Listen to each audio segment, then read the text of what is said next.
اس نے تو حد ہی کر دی۔ ایک شام پیسے دینے آیا تو شراب میں دھت تھا۔ ڈیوڑی میں قدم رکھتے ہی نیتی پر ہاتھ ڈالنے کی کوشش کی۔ نیتی نے اس کو خوب سنائی اور کام سے ہٹا دیا۔ 8-10 روز ٹانگا گھوڑا بیکار کھڑا رہا۔ گھاس دانے کا خرچ علیحدہ، طبیلے کا کرایہ علیحدہ۔ نیتی عجیب الجھن میں گرفتار تھی۔ کوئی شادی کی درخواست کرتا تھا، کوئی اس کی عصمت پر ہاتھ ڈالنے کی کوشش کرتا تھا، کوئی پیسے مار لیتا تھا۔ باہر نکلتی تھی تو لوگ بری نگاہوں سے گھورتے تھے۔ ایک رات اس کا ہمسایہ دیوار پھاند کر آ گیا اور دراز دستی کرنے لگا۔ نیتی سوچ سوچ کر پاگل ہو گئی کہ کیا کرے۔ ایک دن اسے بیٹھے بیٹھے خیال آیا، کیوں نہ ٹانگا میں آپ ہی جوتوں، آپ ہی چلاؤں۔ ابو کے ساتھ جب وہ سیر کو جایا کرتی تھی تو ٹانگا خود ہی چلایا کرتی تھی۔ شہر کے راستوں سے بھی واقف تھی، لیکن پھر اس نے سوچا لوگ کیا کہیں گے۔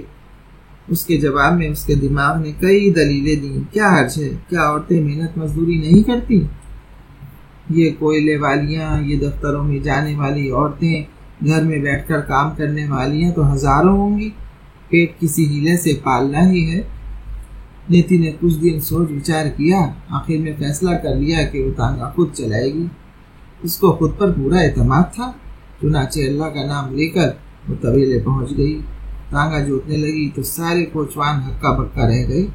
بعض مذاق سمجھ کر خوب ہنسے۔ جو بزرگ تھے انہوں نے نیتی کو سمجھایا کہ دیکھو ایسا نہ کرو، یہ مناسب نہیں، مگر نیتی نہ مانی۔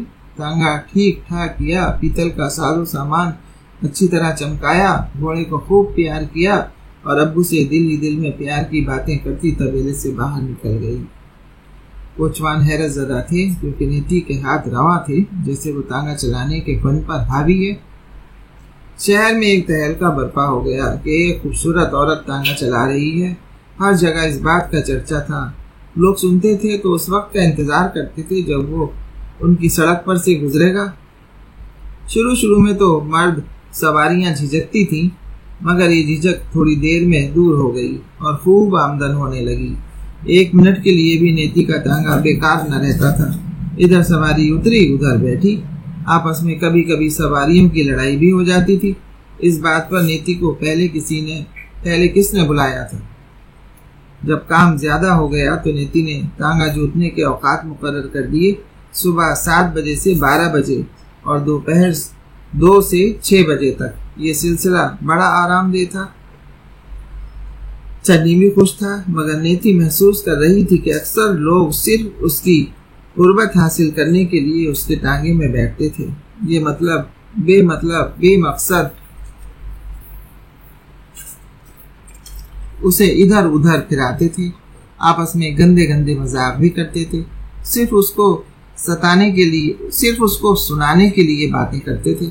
اس کو ایسا لگتا تھا کہ وہ خود کو نہیں بیچتی، لیکن لوگ چپکے اسے خرید رہے ہیں۔ اس کے علاوہ اس کو اس بات کا بھی احساس تھا کہ شہر کے سارے کوچوان اس کو برا سمجھتے ہیں۔ ان تمام احساسات کے باوجود وہ مضطرب نہیں تھی۔ اپنی خود اعتمادی کے باعث وہ پرسکون تھی۔ ایک دن کمیٹی والوں نے نیتی کو بلایا اور اس کا لائسنس ضبط کر لیا۔ وجہ یہ بتائی کہ عورت ٹانگا نہیں چلا سکتی۔ نیتی نے پوچھا، جناب عورت ٹانگا کیوں نہیں چلا سکتی؟ جواب ملا، بس نہیں چلا سکتی، تمہارا لائسنس ضبط ہے۔ نیتی نے کہا، حضور آپ گھوڑا ٹانگا بھی ضبط کر لیں، پر مجھے یہ تو بتائیں کہ عورت کیوں ٹانگا نہیں جوت سکتی؟ عورتیں چرخہ چلا کر اپنا پیٹ پال سکتی ہیں، عورتیں ٹوکری ڈھو کر روزی کما سکتی ہیں، عورتیں لینوں پر کوئلے چن کر اپنی روٹی پیدا کر سکتی ہیں۔ میں ٹانگا کیوں نہیں چلا سکتی؟ مجھے اور کچھ آتا ہی نہیں۔ ٹانگا گھوڑا میرے خامن کا ہے، میں اسے کیوں نہیں چلا سکتی؟ میں اپنا گزارا کیسے کروں گی؟ حضور آپ رحم کریں، محنت مزدوری سے کیوں روکتے ہیں مجھے؟ میں کیا کروں بتائیے نا مجھے، بتائیے۔ افسر نے جواب دیا، جاؤ بازار میں جا کر بیٹھو، وہاں زیادہ کمائی ہے۔ یہ سن کر نیتی کے اندر جو اصل نیتی تھی جل کر راکھ ہو گئی۔ ہولے سے اچھا جی کہہ کر وہ چلی گئی۔ اونے پونے داموں ٹانگا گھوڑا بیچا۔ اور سیدھی ابو کی قبر پر گئی۔ ایک لہجے کے لیے خاموش کھڑی رہی۔ اس کی آنکھیں بالکل خشک تھیں، جیسے بارش کے بعد چلچلاتی دھوپ نے زمین کی ساری نمی چوس لی تھی۔ اس کے بھیچے ہوئے ہونٹ واہ ہوئے اور وہ قبر سے مخاطب ہوئی، ابو، تیری نیتی آج کمیٹی کے دفتر میں مر گئی۔ یہ کہہ کر وہ چلی گئی۔ دوسرے دن عرضی دی، اس کو اپنا جسم بیچنے کا لائسنس مل گیا۔ امید ہے آپ کو ہماری پیشکش ضرور پسند آئی ہوگی۔ اگر آپ نے ہمارے چینل کو اب تک سبسکرائب نہیں کیا تو اسے ضرور سبسکرائب کر لیں، لائک کریں، کمنٹ کریں اور ہاں اپنے دوستوں کے ساتھ ضرور شیئر کیجیے۔ اب تک ہم آپ کے سامنے سعادت حسن منٹو کے 2 افسانے انجام بخیر اور لائسنس پیش کر چکے ہیں۔ ان دونوں افسانوں کے مشترکہ تجزیہ لے کر اگلے ویڈیو میں جناب محمد حسن پرویز آپ کے سامنے حاضر ہوں گے۔ جب تک کے لیے شب بخیر۔